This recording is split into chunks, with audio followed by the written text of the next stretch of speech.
में कम से कम वो 20 लोगों से मांग चुकी होती है, के सामने हाथ फैला चुकी होती है। कोई नया मन सारे रिक्शे उसके सामने नहीं रुकते, लेकिन जब रुकता है अगर उसमें 5 लोग तो एक आध का मन प्रसिद्ध जाता है। तो हमारा कैलकुलेशन था वो महिला एक दिन में 700 रुपये कमाती। ऐसा नहीं कि आप हम 700 का मेरे पास रिकॉर्ड होगा, कि हमारा असेसमेंट था। आपके सामने हाथ लगाने से पहले मानो उस समय 11 बजा था, आप मेरी इस बात से तो वाकिफ है या अपनी एश्योरेंस देते कि आपसे पहले भी कई लोगों के सामने हाथ लगा चुकी थी, है कि नहीं? मुझसे भी बोलो यार, लगना चाहिए मेरे तक आ रही आपकी बात। आपको लगता है माना वो 11 बजे और सुबह 5 बजे निकल गई, कम से कम 50 लोगों से मांग चुकी, 30 लोगों ने उसको दे दिया, उसके बाद 300 रुपये का 10 रुपये आपको सिक्का नहीं देता, 10 का नोट तो मिनिमम आता है, 300 रुपये वो आप किसके सामने हाथ फैलाने तक ले चुकी। अगर प्रॉब्लम केवल उसके बच्चे के दूध नहीं पीने की होती, उसको जैसे ही पैसा मिला वो दूध पिला के अपना काम करता। उनके लिए वो बिजनेस हो गया।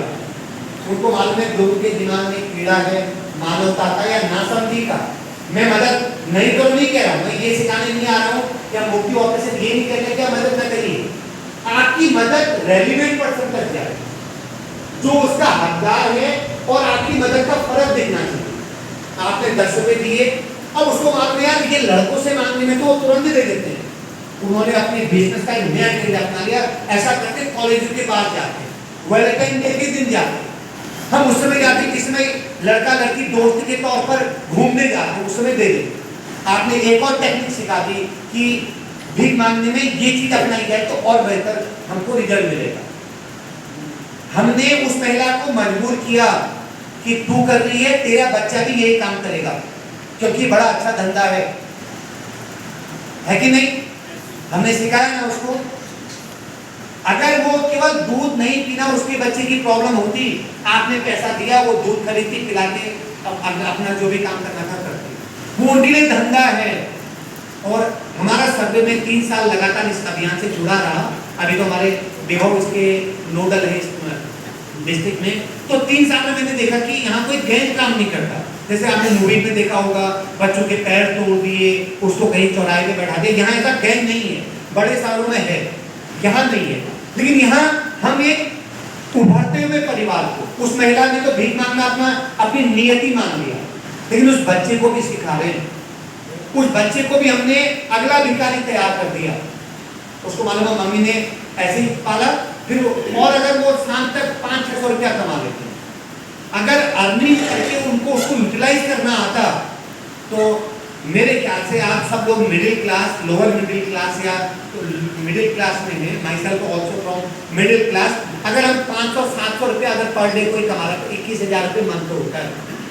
21,000 में कोई 4-5 लोगों की फैमिली बहुत बढ़िया ढंग से बच्चों को पढ़ा सकती है और लाइफ एक्सपेक्ट मतलब अपना जीवन यापन कर सकती है, लेकिन वो नहीं करते। उनकी चतुरी आदत हो जाती है।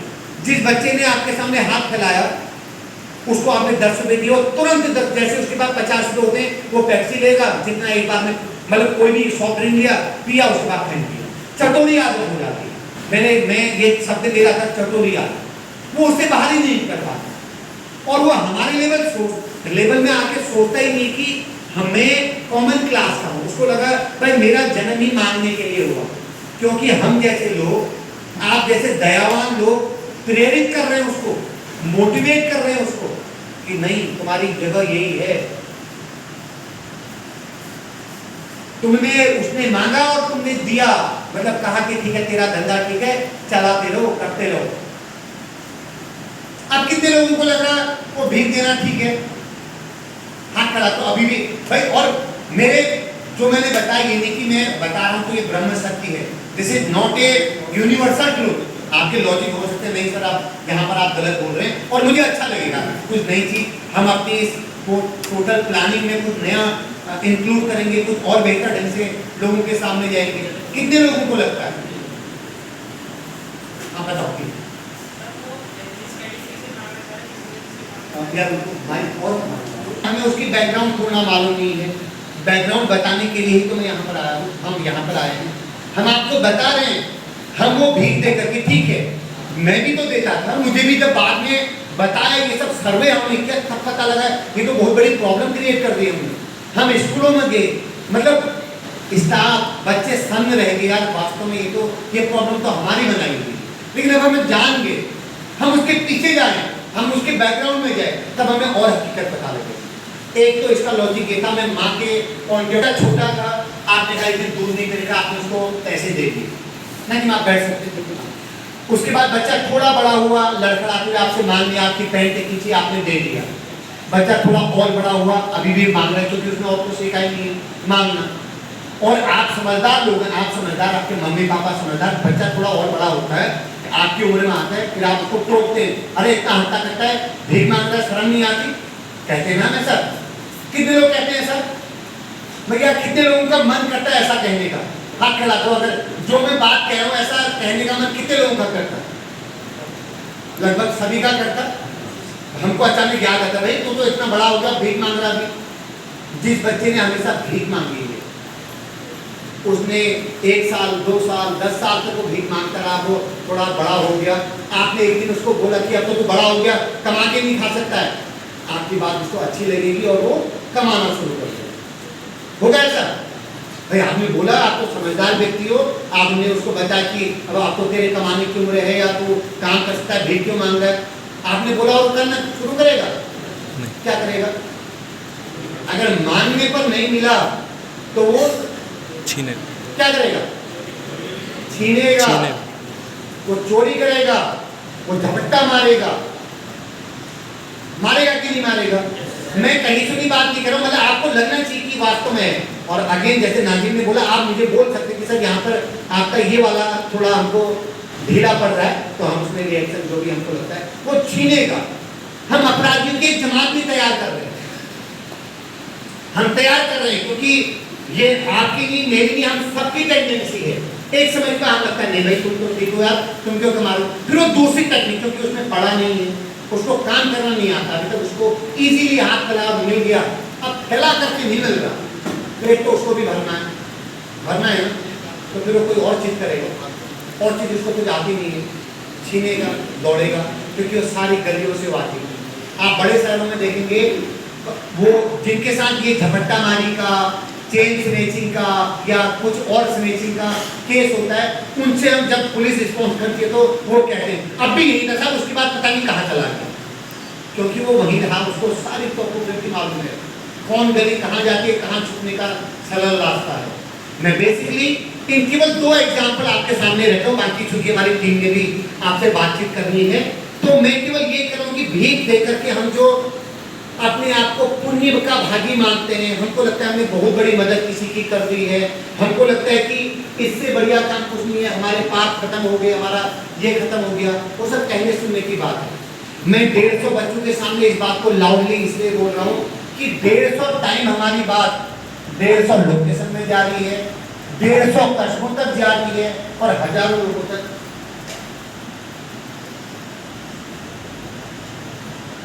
हजारों लोगों तक इसका इम्पैक्ट जाएगा। तो प्लीज अगर कोई बच्चा गुब्बारे बेचता है, इसमें भी कॉन्सेप्ट है, जैसे देहरादून में हमने जब शुरू किया तो ने कहा साहब बच्चा अगर गुब्बारा बेच रहा है तो इसमें आपका क्या बिगड़ता है?